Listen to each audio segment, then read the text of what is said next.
well, I'll give the movie this. It's probably the best movie I've seen, called The Boogeyman, maybe, off the top of my head. Based on a Stephen King short story, here involving some kind of evil entity stalking a therapist and his family. I'm not even gonna say we get this kind of movie once a year, but many times a year. Someone shows up saying an evil force is ruining their life. That evil then passes on to the person they're talking to. They're trying to figure out what it is. They've suffered a tragedy in their life beforehand. They meet with someone who has dealt with it previously. The monster looks like every monster you've seen from a movie like this, and it's not hard to see what it symbolizes. There's the stock high school mean girl. At one point, they might as well just call the movie Lights Out 2. It's got an old song they sing a lot in it. All of it is stuff you've seen, but that doesn't automatically make something bad. Last year I saw Smile, which you could certainly compare to a lot of different movies, but had enough of a uniqueness to it that made it stand on its own.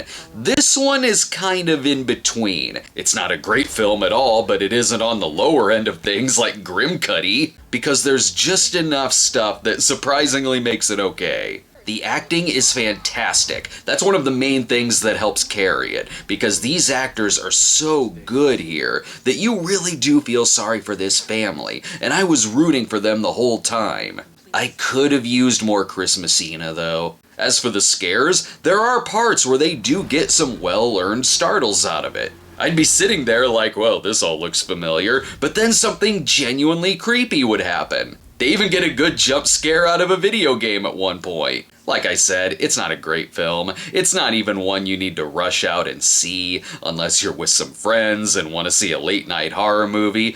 Other than that, it's a good C+, because I think it's completely serviceable to see on streaming. And it also had one of the most random uses of Elvis's Burning Love I've seen. Thanks so much for watching, everyone. Be sure to subscribe to us today and check out our recent Cinema Snob episode on the 1989 Van Damme movie Cyborg, and we'll see you next time.